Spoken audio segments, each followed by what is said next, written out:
वाणी रसवती यश श्रमवती क्रिया लक्ष्मी दानवती सफलम तस्य जीवितम। नमस्कार प्यारे बच्चों, आज हम बात करेंगे समास। समास किसे कहते हैं, समास की परिभाषा क्या है, उसके कितने भेद हैं और उन सब की परिभाषा क्या है।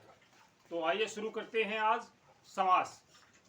सबसे पहली समास, मैंने पहले भी आपको बताया था कि संधि और समास में क्या अंतर है। संधि दो वर्णों के मेल से जो विकार उत्पन्न होता है उसको कहते हैं। समास दो या दो से अधिक शब्दों के मेल से जो विकार या परिवर्तन आता है उसको समास कहते हैं। समास के 6 भेद हैं। समास के 6 भेद हैं। तत्पुरुष समास, कर्मधारय, द्विगु, द्वंद्व, अविभाव, बहुव्रीहि। अब हम एक एक के बारे में आपको जानकारी देंगे। हर एक की अलग अलग परिभाषा क्या है, किस प्रकार से वो हमें पता चलता है कि ये कौन सा समास हो सकता है। कई ऐसे समास भी हैं जिनका विग्रह करने पर ही हमें पता चलता है कि ये कौन सा समास हो सकता है। और विग्रह भी अलग अलग प्रकार से होते हैं। कुछ बहुत ही कम अंतर वाले समास भी हैं जिसमें बहुत कम अंतर होता है, जिनको पहचानना बहुत मुश्किल होता है। जैसे कि अभी मैं आपसे शुरू करता हूं आज का समास के बारे में। मैंने अभी आपको बताया है समास की परिभाषा, दो या दो से अधिक शब्दों से मिलकर बने हुए सार्थक और संक्षिप्त यानी छोटे से छोटे संक्षिप्त शब्द को समास कहते हैं। जब दो शब्द आपस में मिलते हैं तो उसको समस्त पद या समसिक शब्द कहते हैं। और जब हम समस्त पद को अलग अलग कर देते हैं दोनों को, तो वो समास का विग्रह कहलाता है। समास के 6 भेद: तत्पुरुष समास, कर्मधारय, द्विगु, द्वंद्व, अविभाव और बहुव्रीहि। तत्पुरुष समास, जिस समास में समस्त पद का पहला पद गौण हो, यानी कि पहले पद की जो मूल्य है वो कम हो और दूसरा पद प्रधान हो, यानी पूर्व पद की बजाय उत्तर पद प्रधान हो, तो उसको हम कहते हैं तत्पुरुष समास। तत्पुरुष समास के भी कई भेद होते हैं। नए तत्पुरुष समास से और भी कई भेद होते हैं, लेकिन आपको यहीं तक पढ़ाया जाएगा आज तत्पुरुष समास।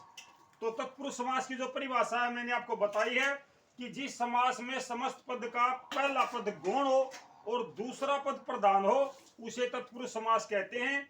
जैसे रोग मुक्त, रोग मुक्त है या रोगग्रस्त भी कह सकते हैं, इसको रोग मुक्त भी कह सकते हैं।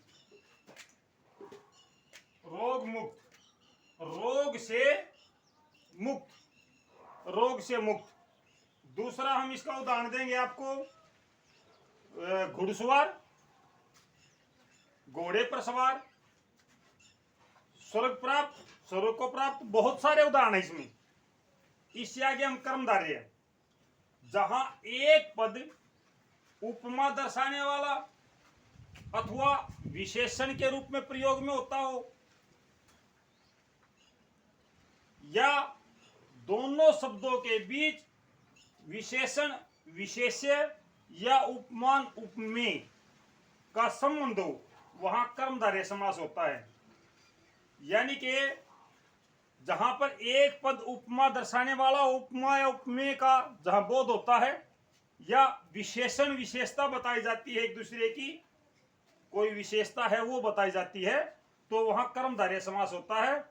जैसे नीलकंठ, नीला जो कंठ, नीलकंठ, नीला जो कंठ।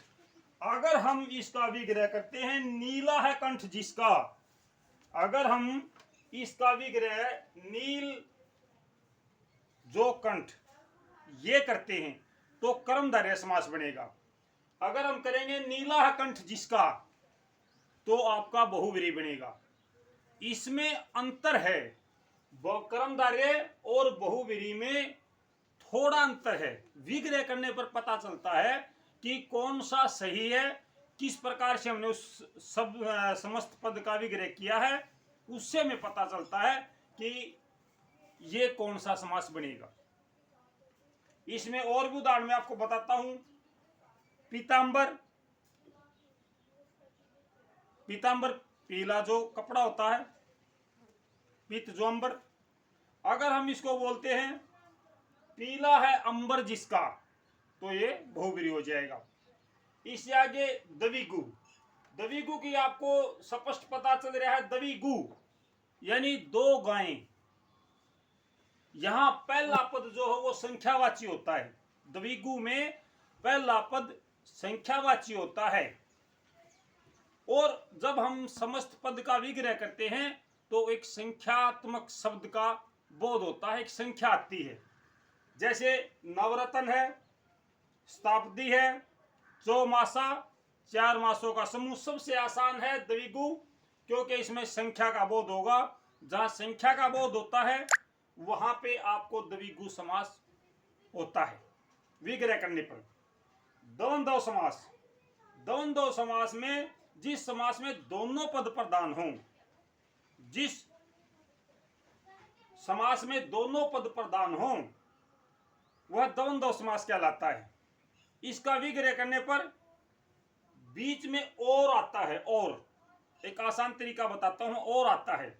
जैसे राधा कृष्ण, राधा और कृष्ण, रात दिन, रात और दिन, रुपया पैसा, रुपया और पैसा।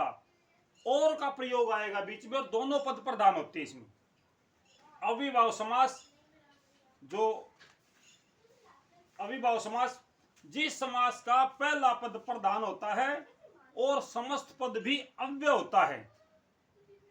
जो समस्त पद होता है, मैंने आपको बताया है कि दो पास में आए हुए शब्दों के मेल से जो परिवर्तन होता है वो समास कहलाता है। और वो जो शब्द बनता है वो समस्त पद कहलाता है।